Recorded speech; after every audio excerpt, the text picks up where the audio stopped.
The Alchemist by Paulo Coelho, page 159. The boy rode along through the desert for several hours, listening avidly to what his heart had to say. It was his heart that would tell him where his treasure was hidden. Where your treasure is, there also will be your heart, the alchemist had told him. But his heart was speaking of other things. With pride, it told the story of a shepherd who had left his flock to follow a dream he had on 2 different occasions. It told of personal legend, and of the many men who had wandered in search of distant lands or beautiful women, confronting the people of their times with their preconceived notions. It spoke of journeys, discoveries, books, and change. As he was about to climb yet another dune, his heart whispered, "Be aware of the place where you were brought to tears. That's where I am, and that's where your treasure is." The boy climbed the dune slowly. A full moon rose again in the starry sky. It had been a month since he had set forth from the oasis. The moonlight cast shadows through the dunes, creating the appearance of a rolling sea. It reminded the boy of the day when that horse had reared in the desert, and he had come to know the alchemist. The moon fell in the desert's silence and on a man's journey in search of treasure. When he reached the top of the dune, his heart leapt. There, illuminated by the light of the moon and the brightness of the desert, stood the solemn and majestic pyramids of Egypt. The boy fell to his knees and wept. He thanked God for making him believe in his personal legend, and for leading him to meet a king, a merchant, an Englishman, and an alchemist. And above all, for his having met a woman of the desert who had told him that love would never keep a man from his personal legend. If he wanted to, he could now return to the oasis, go back to Fatima, and live his life as a simple shepherd. After all, the alchemist continued to live in the desert, even though he understood the language of the world and knew how to transform lead into gold. He didn't need to demonstrate his science and art to anyone. The boy told himself that on the way toward realizing his own personal legend, he had learned all he needed to know, and had experienced everything he might have dreamed of. Here he was at the point of finding his treasure, and he reminded himself that no project is completed until its objective has been achieved. The boy looked at the sands around him and saw that where his tears had fallen, a scarab beetle was scuttling through the sand. During his time in the desert, he had learned that in Egypt the scarab beetles are a symbol of God. Another omen. The boy began to dig into the dune. As he did so, he thought of what the crystal merchant had once said, that anyone could build a pyramid in his backyard. The boy could see now that he couldn't do so if he placed stone upon stone for the rest of his life.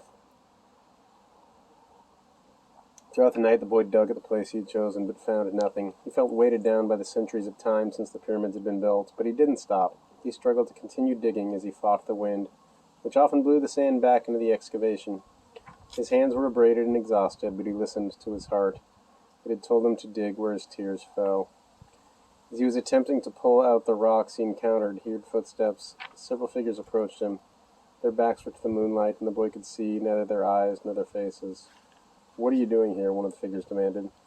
Because he was terrified, the boy didn't answer. He had found where his treasure was, and was frightened at what might happen. "We're refugees from the tribal wars, and we need money," the other figure said. "What are you hiding there?"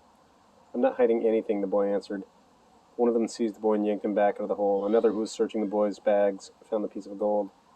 "There's gold here," he said. The moon shone on the face of the Arab who had seized him. In the man's eyes, the boy saw death. "He's probably got more gold hidden in the ground." They made the boy continue digging, but he found nothing. As the sun rose, the men began to beat the boy. He was bruised and bleeding, his clothing was torn to shreds, and he felt that death was near. "What good is money to you if you're going to die? It's not often that money can save someone's life," the alchemist had said. Finally the boy screamed at the men, "I'm digging for treasure."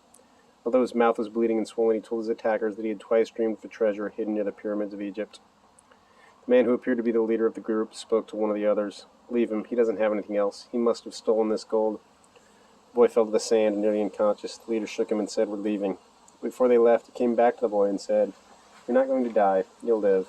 Then you'll learn that a man shouldn't be so stupid. 2 years ago, right here on this spot, I had a recurrent dream too. I dreamed that I should travel the fields of Spain and look for a ruined church where shepherds and their sheep slept. In my dream, there was a sycamore growing out of the ruins of the sacristy, and I was told that if I dug at the roots of the sycamore, I'd find a hidden treasure. But I'm not so stupid as to cross an entire desert just because of a recurrent dream." And they disappeared. The boy stood up shakily and looked once more at the pyramids. They seemed to laugh at him, and he laughed back, his heart bursting with joy, because now he knew what his treasure was. Epilogue. The boy reached the small abandoned church just as night was falling. The sycamore was still there in the sacristy, and the stars could still be seen through the half-destroyed roof.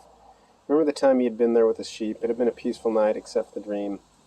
Now he was here not with his flock, but with a shovel.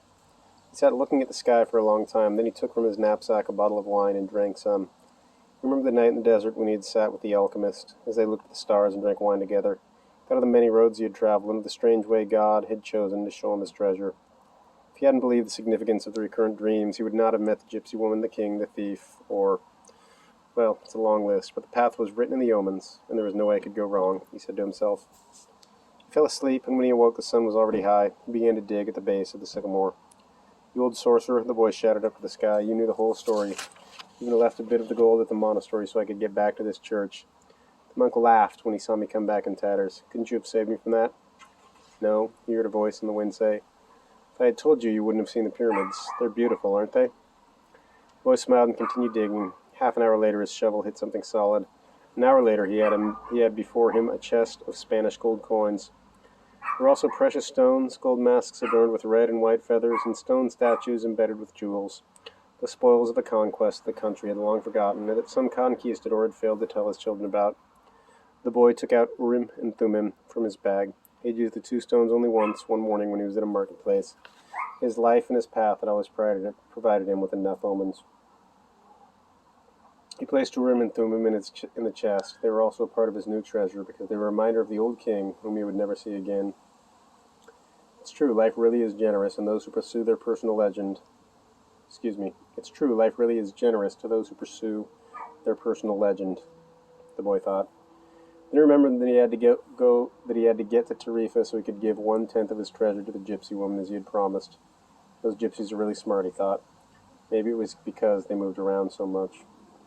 The wind began to blow again. It was the Levanter, the wind that came from Africa. It didn't bring with it the smell of the desert nor the threat of Moorish invasion.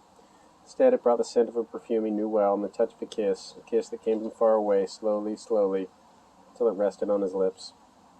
The boy smiled. It was the first time she had done that. "I'm coming, Fatima," he said.